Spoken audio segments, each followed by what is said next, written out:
Hello, nonprofit leaders. I'm Sarah Olivieri, your host, and this podcast is here to assist people like you, executive directors, board members, and other nonprofit leaders make a bigger impact with insights, tips, and lessons learned from nonprofit leaders and experts. Having been an executive director, a board member, and now a consultant and coach, I truly understand the challenges you face. And that's why I'm here. I'm all about working smarter, not harder, so you can make a bigger impact without the burnout. And so is our sponsor, DonorBox. DonorBox isn't just a suite of helpful fundraising tools, it's a partner that helps you raise more money and supports you in retaining your donors. I love their forward-thinking approach. Visit donorbox.org to learn more. And don't forget to sign up for the Inspired Nonprofit Leadership newsletter, where you'll get bite-sized, actionable tips just for nonprofit leaders like you, delivered weekly to your inbox. Sign up at inspirednonprofitleadership.com/sign up. Okay, let's dive into today's episode. My guest for this episode is Janelle Miller Moravek, who is a nonprofit leader and mental health advocate. She has led youth and family counseling as executive director since 2009, driving its growth and impact across Lake County, Illinois. She has a deep commitment to increasing access to mental health services. She oversees strategy, programming, and operations while fostering strong partnerships throughout the community. She also plays a key leadership role in the region, serving on the board of the Lake County Alliance for Human Services and co-chairing the Lake County Behavioral Action Team. Her prior experience includes development roles at Carmel Catholic High School and Barrett College. She holds a BA in French Studies from Wesleyan University and lives in Libertyville. And I will point out, too, that she is very good at keeping a great LinkedIn presence, something I'm always nudging nonprofit leaders to do these days. Welcome, Janelle. It's such a pleasure to have you. Before we dive into nonprofit leadership-y things, will you just tell us a little more about yourself so we can get to know you as a whole person? I'm really happy to be here, Sarah, and looking forward to a robust conversation. This is just one of the people who I'm a nonprofit leader, but I'm also just a person. I'm a mom. I love my kids. I have 3 emerging adults who make me laugh and cry and everything in between. And I'm a dog mom, and I'm a wife, and I'm also in my 50s, so I'm trying to reclaim my life. So this is just like one piece of my life, right? But it all shows up. Yeah. So I I try love- to be authentic. That's what I'm bringing today. I love that. And, I want to ask you about some of your lessons learned as a nonprofit leader, but I also don't want to miss this opportunity to ask you about, how we can all be better mental health advocates. Because I think there's a lot of, I think mental health advocacy and reducing the stigma of mental health issues is work we should all be doing, but there's also a lot of crossover for nonprofit leaders who are suffering from burnout and loneliness and just kind of accepting that they should have no resources and martyrdom that maybe goes to an unhealthy place. So I see you nodding. I'm just going to let you have at that statement. There's so much in there. Yeah, I've been doing this work for a long time as an executive director, but I started at YFC as the fundraiser. And I honestly, you heard it, like you said in my intro, right? I came from education. I worked at Barrett College in their annual giving program, really liked development. I love talking to people. So I moved over and I was the development director at a Catholic high school. And I learned so much. But after a couple of years, about 2.5 years, I got them through a feasibility study, staffed them up. And I had gotten married and they were getting ready for a capital campaign. I was wanting to think about starting a family. So we kind of said, I don't think I'm the best person to be kicking off the campaign. And so I went looking for more part-time development roles, which there are not a lot of them. I'm in the suburbs. There are not a lot of them. But there was one at this little counseling center called Youth and Family Counseling. I knew nothing about mental health. I took the job purely because I wanted a part-time fundraising job and really enjoyed the people, loved the people I was working with. My office was right off of the waiting room, like it entered onto the waiting room. So I could see the impact of our work, which was so powerful and compelling. And I learned so much.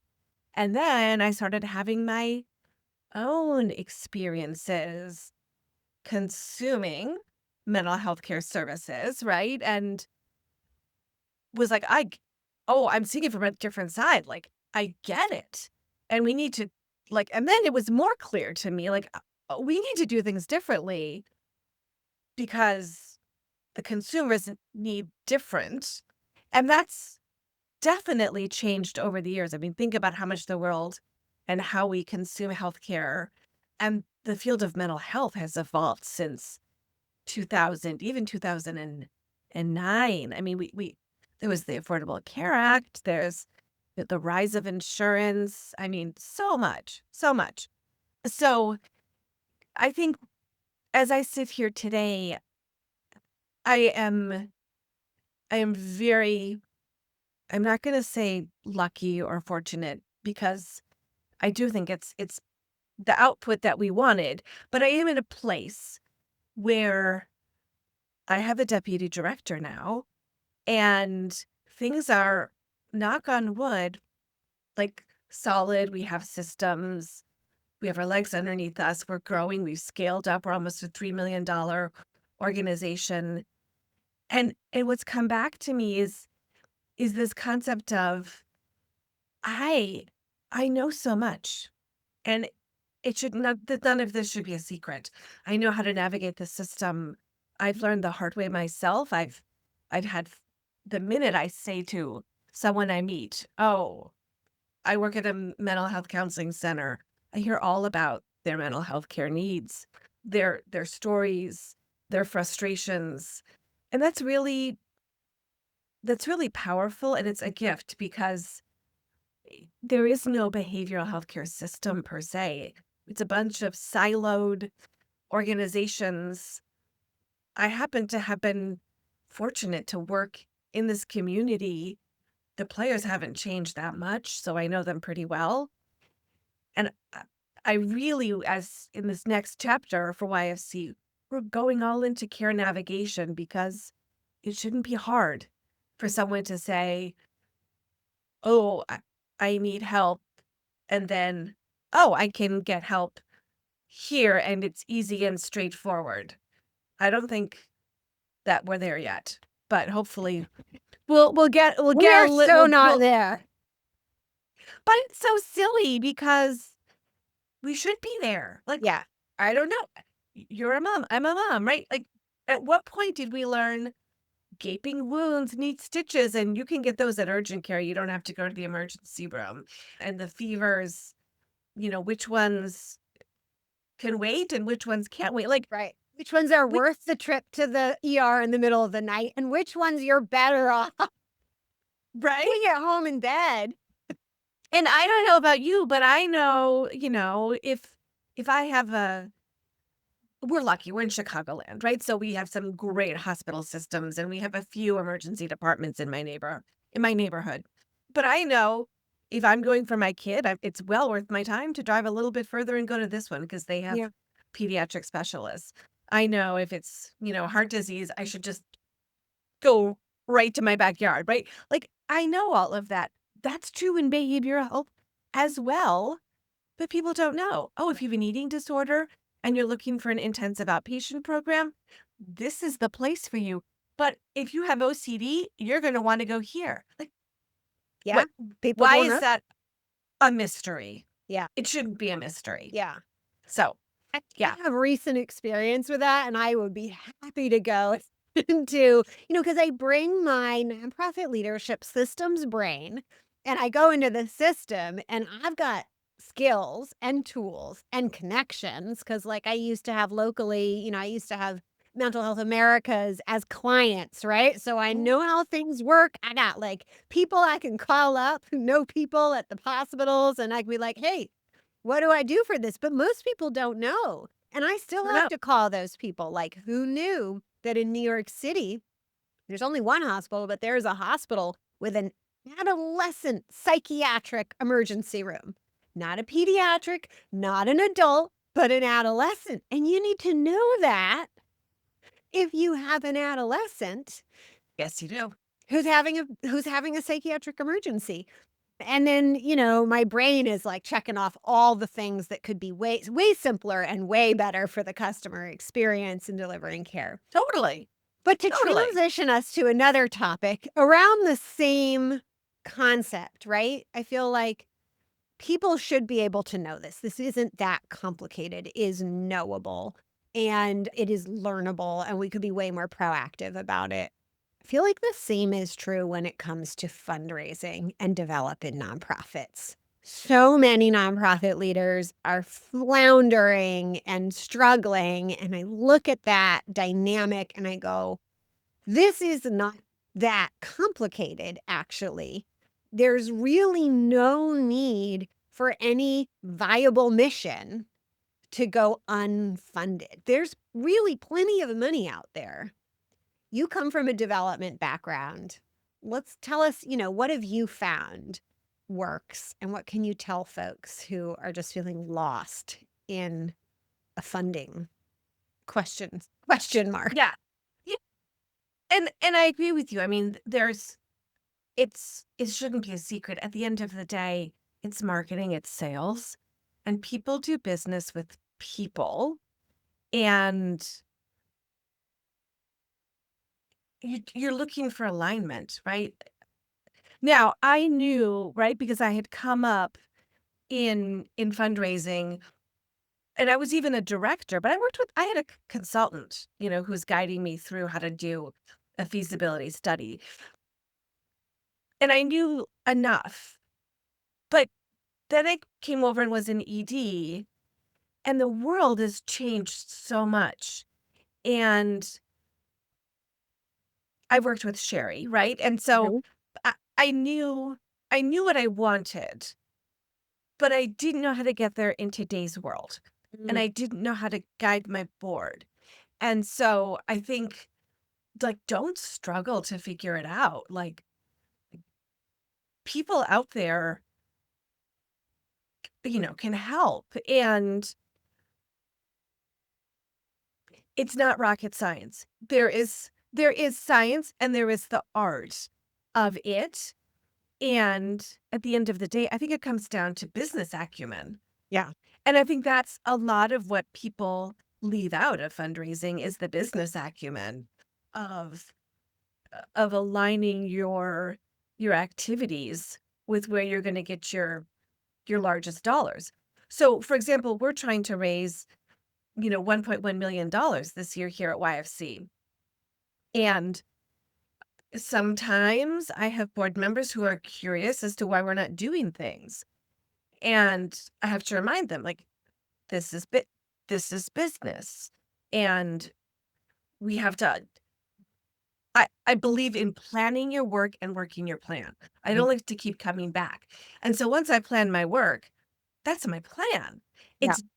It's almost harder to say I'm only going to do these things because there's so much you can do. You have to pick and choose really smartly. Yeah. Does that make sense? Yeah. Um, but because that's really powerful. What you don't do is just as important as what you do do.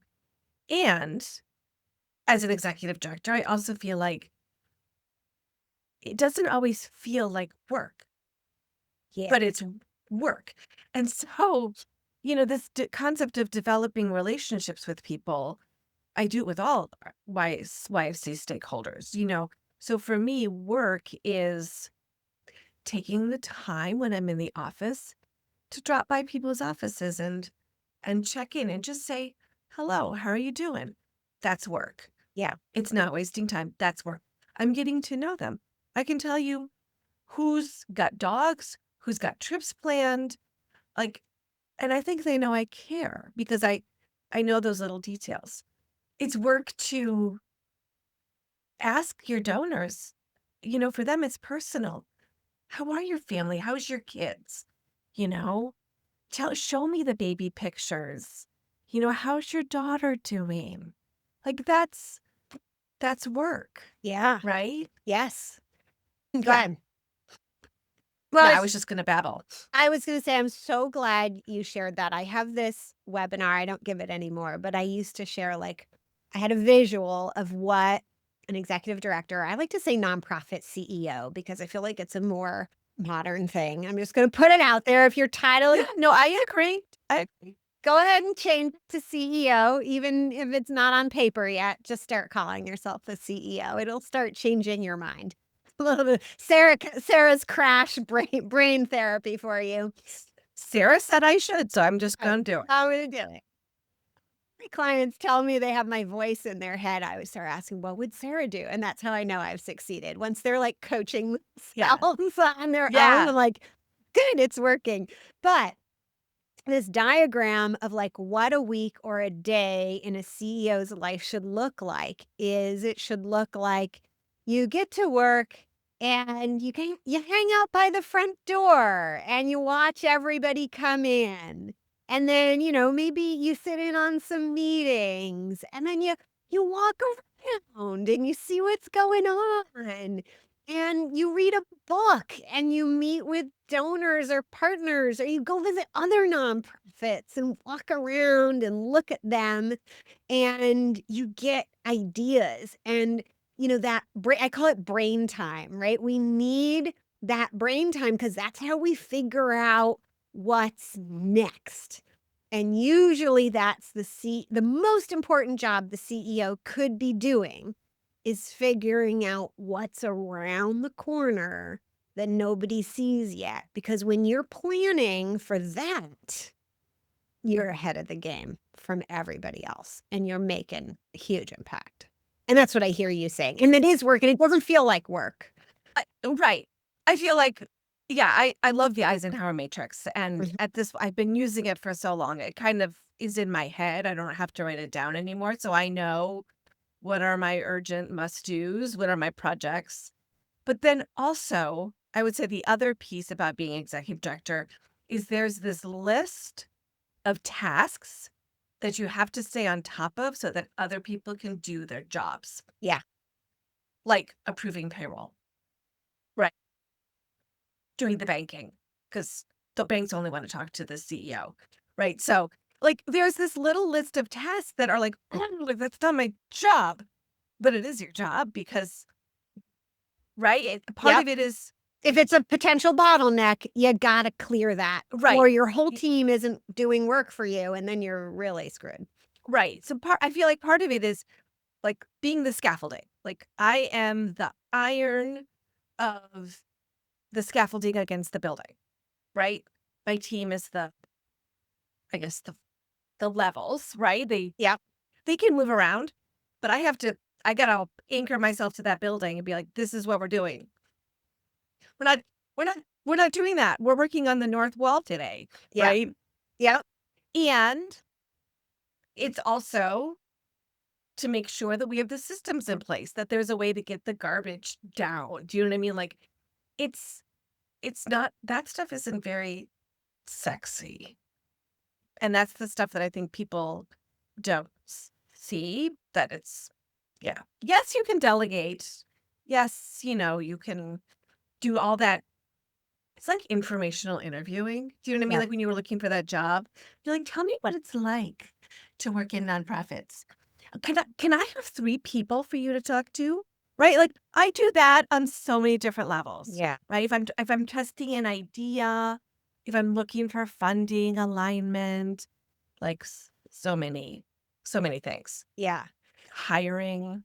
Yeah. Yeah. There's plenty of unsexy things, and at a certain point, you will get big enough. It sounds like you're getting close, actually. You have a deputy director Yeah. where you can start to, I call it delegating outcomes, which is different than delegating tasks, and that is Yes. you can get to that point where you delegate those things and then really free a visionary type leader like yourself up to just be that. And then that starts to feel like, "This can't be my job," but it's I so know. valuable, right?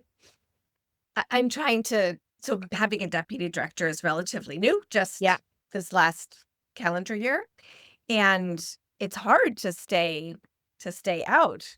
So my my deputy director, her name is Katie. She laughs because sometimes I'll be like, "Oh my god, pineapple." That's my word I use with myself. Like I catch myself like pineapple. I'm going someplace I'm not supposed to be. I'm gonna stop talking. And she laughs because she's like, a little bit of whiplash, but Yeah. you know, yeah. Yeah. It's we're always evolving, always. You have to Yeah. because the organization's changing, the world's changing, and if you don't change, it's not going to go well. Yeah, everybody does have to evolve. And I think, for the listeners, like we're talking about some job titles here, but I really feel like I don't care that much about job titles. I always tell people, like, yeah, you hire them and then let them pick whatever job title makes their job easier, right? If they need CEO so they can talk to the banks, fine. They're co CEO, like whatever. I don't care. But these job titles, like what a person's job is, and the roles that they are usually made up of the roles that they fill in the organization, but we can reshuffle the roles according to what the person is good at. We don't have to try to make every employee fit into the cookie mold that the previous employee did. We can always reshuffle and have this very human, organic Well, dynamic. and isn't that really good talent development? Right? I my staff has I've had complete staff turnover since COVID.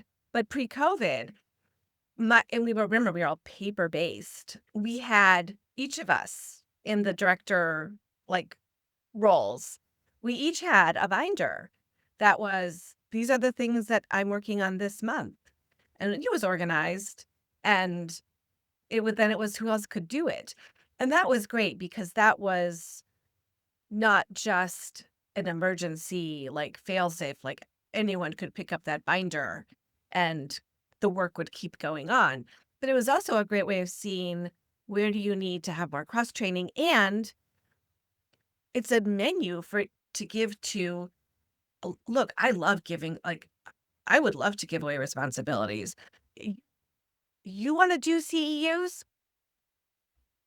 Let's talk about how we can make that happen. I'd love to get it off my plate. And if you want to do it, no problem, right? It's like you have to have what the organization does, but in there, depending on, strengths and hunger, everything can be shuffled. Yeah. Yeah. It's so true. So I want to ask you, you have this new deputy director. Will you tell us a little bit about like how that came about, what that decision making process was, and what you're hoping to grow out of this new role? And what's the rest of your staff and leadership team like, just so that folks can get a sense of that? Yeah, so there are about 31 of us, including 7 interns, clinical interns, who are in the trenches doing the work. I outsource my accounting and my HR. So know that I don't, and my IT and my billing. So we're in that space where I am doing a lot of outsourcing and I outsource my fundraising too, for the Yeah. most part. Yeah. Um, so when you're talking about our management structure, it's really just it's just me Yep. and Katie, and Katie was my clinical director, and I we sort of realized that she, for her own growth, like, she was really doing HR. Majority of the team reports into her. So I'm like, "I'm just gonna give you HR. Like, I'll be here for the strategy, but, like, I don't need to to do that, right? Yeah. And then this year it was, well, really what makes sense for you next is the financial piece of it. And I might as well just deputize you and, you know, I love that. And I hear right? Here we you go. yeah, I hear you describing, and this is really key for folks who are like, medium, small. I don't know what the size is, how everyone has different size definitions of what's a small or medium nonprofit. But if you're in that range, in the like 1 to 5 million range, roughly, I think it has more to do with how many employees you have, which can vary dramatically. Like I knew a $20 million nonprofit with like 20 employees. And I knew a $14 million nonprofit with 250 employees. Those are very different sizes. But what you're talking about with having a lot of outsourcing things, whether you have a fractional or a contractor, what you get is leadership baked in.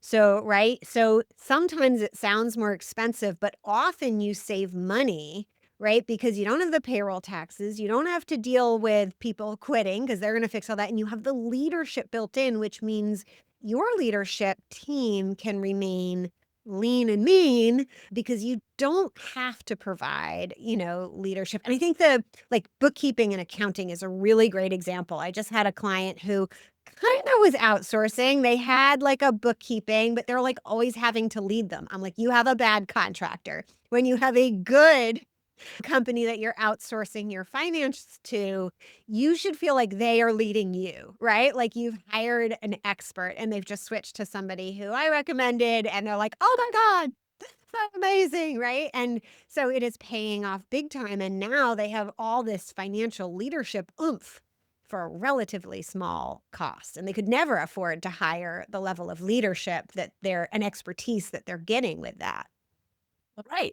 I mean, there is no way that at YFC we could have someone with the CFO brain and in nonprofit accounting and someone who's going to do the AP, right? Receivables, all of that. Like those are two really different jobs. We're not big enough to have them both. Yeah. And then HR, like it's the same thing. Like you want that strategy brain, the expert legal compliance, but then I feel like HR is kind of like the army. Then you've got the whole like benefits, payroll, like there's Oh just yeah. a churn that goes on. There's no way it really hampered, let me put it this way, it really hampered our growth before we outsourced. But then once we outsourced, we have these fractionals.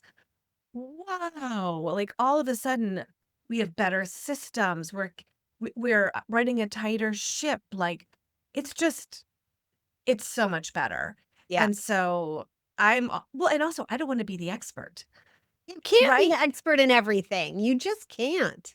Well, and I always try to hire people who are smarter than me, so genuinely smarter than me, Mm. so I'm like, "Ooh, yeah, I want you to come work for me because that's really cool. Come do it over here." Yeah. So I've gotten some great talent that way. Yeah. I I mean, don't tell me more I said, I about don't your experience with fractional. Like, how did you go about finding folks? What has that experience been? I actually got into it in not a good way. Ok. We so we're a fee for service mental health counseling center, and we always did our own billing. And then we had this horrible situation where the woman who was in the role, she actually died. Like she Mm, got sick and died within 6 weeks. wow. And we were like, oh, yikes. Like there was no depth. And we tried to replace, and it was too messy. And so I looked at my clinic director at the time. I'm like, we've got to outsource. That means we've got to get up on some sort of scheduling electronic platform now, and we have to get it done. And we explained it to the team and said, and I think my clinical director might have cried actually in the meeting because she was like, I don't know if we can do this. And the team was like, we've got you. We're going to do this. It's really scary. We're all in it together. And we got it done and we haven't looked back. It's been amazing. Like better processing, better results, better receivables. And I don't want the liability. I don't Yeah. want the risk. of if I do a billing thing wrong because it's so specific, right? So then I'm like, that's going great. Then I had this weird just timing thing where my entire like admin, accounting, HR, I had like 3 of them. For different reasons, they all left within like a month. And actually, the woman I had just hired on to do payroll, she's like, "You have an opportunity here. Don't worry about me. Don't worry about me, but you have an opportunity here. Do you want to outsource?" I was like, "I think I do." What a kindness. Yeah. Well, I didn't let her go anywhere. I kept her. She became my development director. Oh. And I'm gonna cry because she just retired. I know, 2 weeks ago, I just but I we did wanna great things together. I want to love on this story because when you find a good fit team member, like when I'm advising people around hiring, I'm like, you hire for team member fit. Like, I really don't care that much about their skills, especially if you're hiring for whether you call them high performance players or growth mindset people. Like, they'll learn, they'll get anything done that you need to be done. But that good fit can grow into another skill set role. And here you've just, like, Yes. given, right? Yeah, Clearly, she was absolutely. fantastic. Melissa was fantastic. I mean, she was smart, she was highly relational, she was super poised. I mean, she was amazing. And I think all in all, I do a number of the week, and the week she retired, it was, I think, 5 maybe roles over her 5 years that she had because she started in payroll, moved on to special maybe 3, special events, and then into director of development. And it was so much fun. Like, I feel like the director of development and I, like and today, like, we still, like, hold hands and jump off a cliff together because you don't know how you're gonna get down there when you approve that budget because nothing is certain, Yeah, right? You're yeah, you're you're working it together. yeah, And it's been and I yeah. So I always and even with our clinicians, we hire for fit. So can they relate to people? Can they be in a room? Like, what are they like in a room with us? We can teach the skills as long as they have the license. We can teach the skills, but it's that mystery piece and the learning agility. Like, to me, that's huge. That if there's a learning agility and there's a curiosity, mm, that one's gonna stick. yeah, yeah.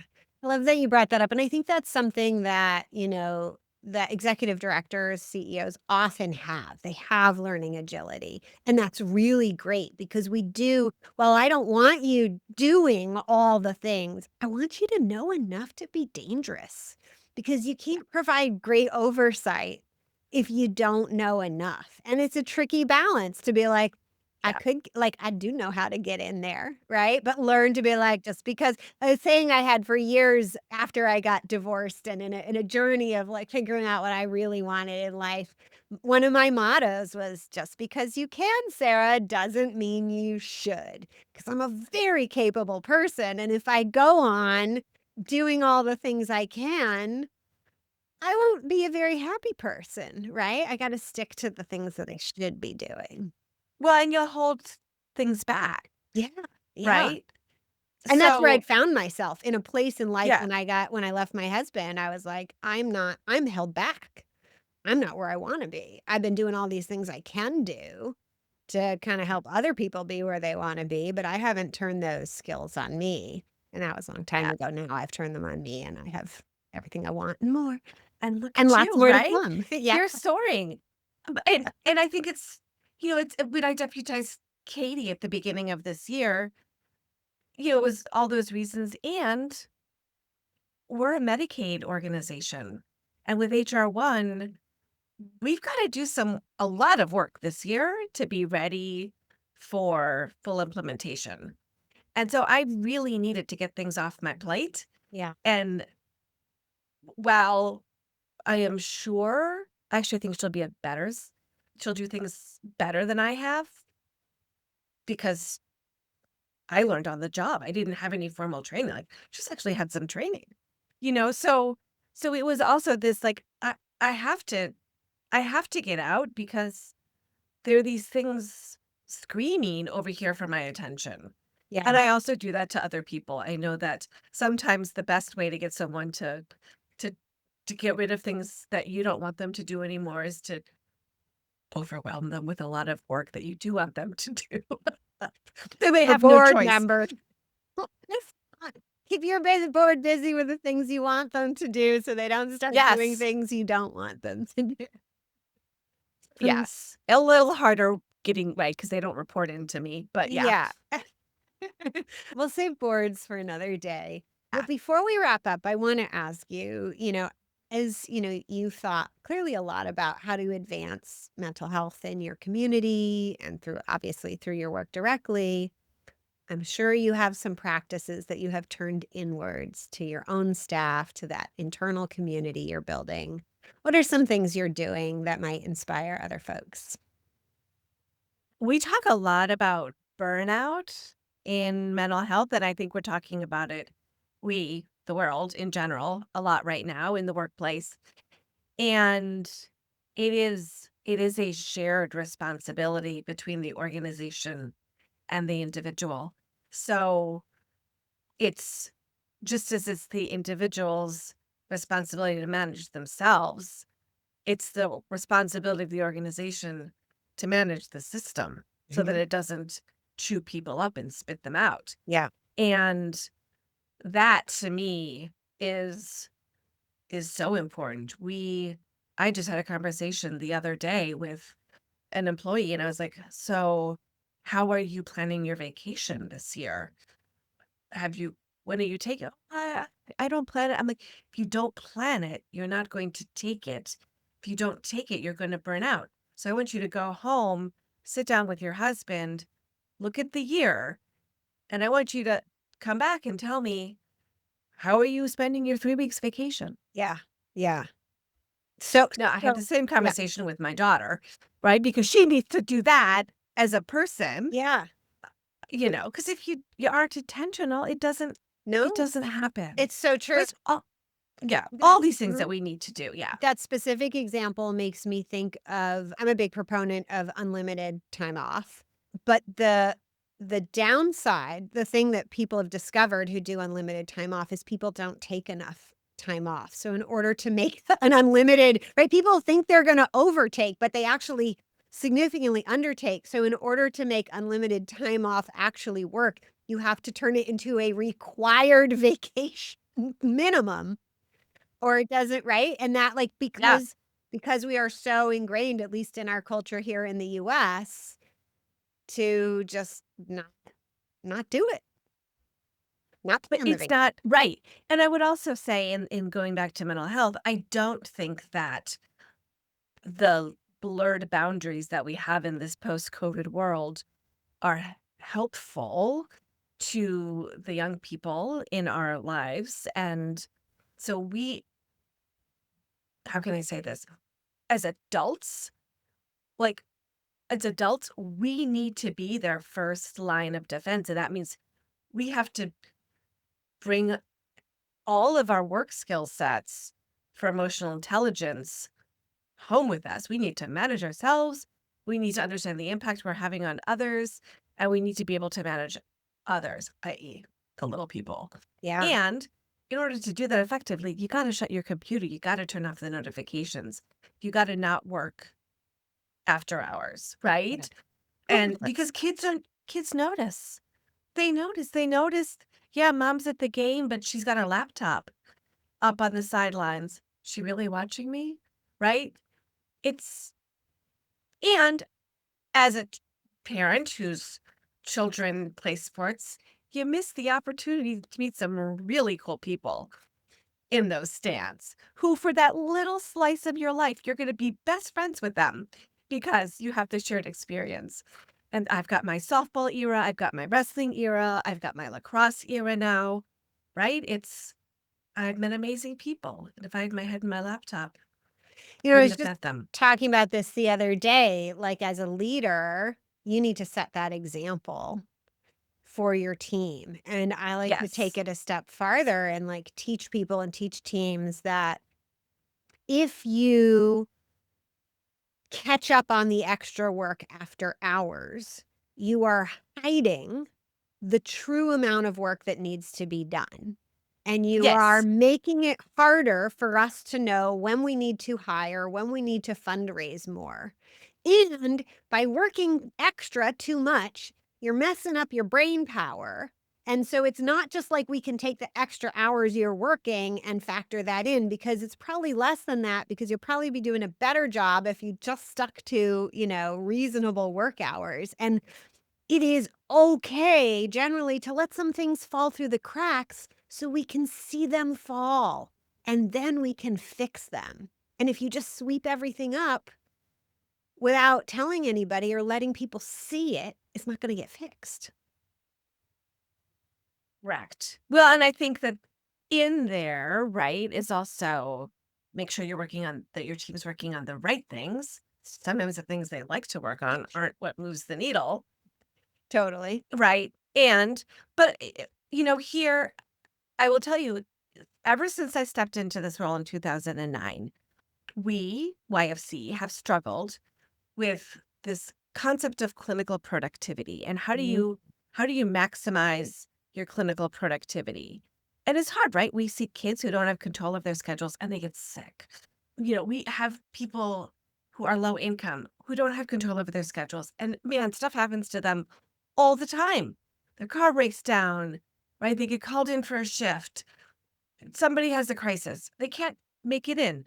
So I know that right away. Like, we can't have 100% productivity. But what is that mark? And Sarah, it took me 15 years. And I think I finally solved and answered that question and figured it out. But it involved productivity models and testing. And then I go in and I pull the hours worked reports from our HRIS, and I see, oh, yeah, for real. Like, for real, people are working, they're not working 90 hours anymore. They're working 80. And I outright say to them, I want you to work 40 hours a week. I want you to work hard when you're here, but then I want you to turn off and go home. Yeah. And listen, some weeks it's going to be 42 and 38. It's all going to be fine. All going to even out in the wash. And, right, you need to do that so you can come back for Yeah. more. Yeah. So, yes, I'm Well, all about sustainable yeah. work. And what you just said, like, measuring people's hours, having people log their hours and what they're doing it on, it is such valuable information. I'm always getting clients to learn how to have everybody, and I have the system that makes it easy to log every task, and that links up to the projects and links up to the goals and what each section of the nonprofit, and we know exactly how much is going here or there. It's life-changing. I've been doing that for myself in my own business, and I learned my sweet spot. I have a full life of all sorts of things, and I learned that for me, working, what is it, monthly? Because I work an average of, my sweet spot is an average of 16 hours a week. 12 is too little, my business starts to suffer, and I start to feel disconnected from it. More than 16, 18 hours a week, which is, a lot less than most people think they should be working. But let me tell you, I get a lot done in 16 hours a week. When I start to push 18, I start to feel like I'm working all the time. That's what it feels like. My kid feels it, right? Like my other activities. I'm a sailboat racer. It's very time consuming. Oh, So, like, it's too much.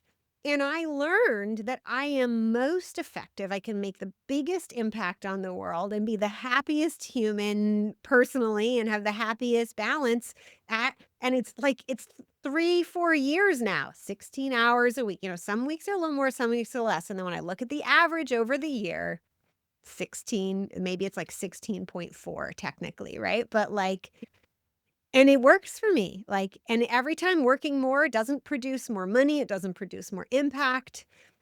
I know that little range, and that's empowering.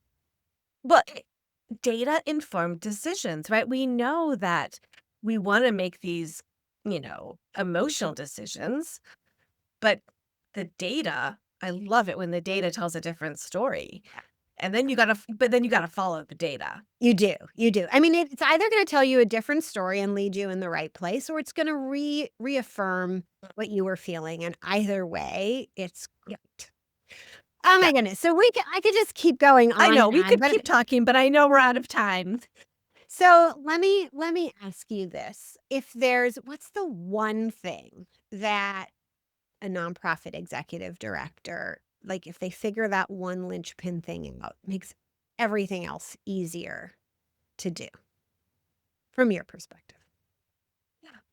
Um, be confident in the knowledge that's gonna be there tomorrow.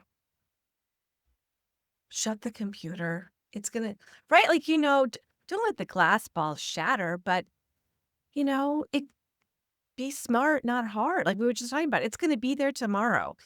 And And the glass it's balls almost never shatter. Like, right.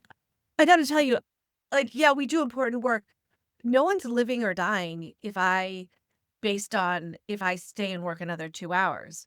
So, you know, I use the 20-year test. In 20 years, what's going to be more important? That I did this or that I did that? I do that all the time. So that's what I would say. It's a marathon. So stay in it. Stay in it, right? That's the most important thing. The world needs us. We need to pace ourselves. I love it. Janelle, for those folks who want to learn more or follow along with your work, who should be reaching out and what's the best way for them to do that? That's a really good question. I talk a lot about making mental health care system easier to access and navigate on my LinkedIn, and I have some great articles with some really concrete advice. I tried to say, okay, here's everything I want you to know about how to find a therapist, right? So go there if you're looking for that kind of help. If I'm also passionate about workforce development, and so you'll read about a lot there. If you like what you're seeing and you want to know more or have a creative conversation, message me. And I do love talking to people. Wonderful. And we'll have links and stuff in the show notes. And I Awesome. encourage Thank you. everybody to reach out, connect with you on LinkedIn. I'm always encouraging nonprofit leaders to be on LinkedIn, I engage, love LinkedIn. right? My kids are like, Mom, if you say LinkedIn one more time, I'm gonna.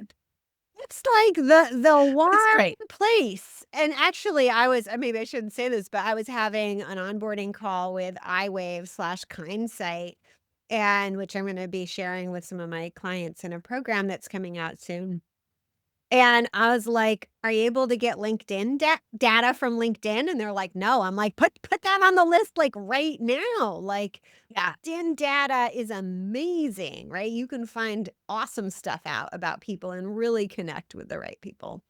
So, and you Yeah. can I love follow your LinkedIn. example as like a great way to do it. So, it's not hard either, right? LinkedIn is like the easiest social media platform too. Yeah. Yeah. It's not Snapface or Instacart or whatever it is. I love it. Can't figure those out. Thank you, Janelle, and thank you out Thanks, there. You're Sarah. welcome. Thank you, everybody, for tuning in. I hope you've gained a lot from this episode, and I want to thank you for everything you do in our communities to make them better as well. Please take a moment to like and review this podcast wherever you listen to it. It really does make a big difference. We're currently in the top 1.5% of all podcasts. And I have a little dream to get to 1%, and that's going to take lots of likes and reviews. So send it to your friends, get them to like and review, and help me reach that goal as well. And until next time, I wish you all the best. You've been listening to Inspired Nonprofit Leadership. Thanks so much for tuning in. Be sure to subscribe so you don't miss a single episode or the bonus episodes. And while you're at it, please leave a rating and review, and be sure to share with your friends and colleagues. Tune in every week for more useful insights and wisdom on nonprofit leadership. Thanks so much for all you do for the communities you serve. Until next time, all the best.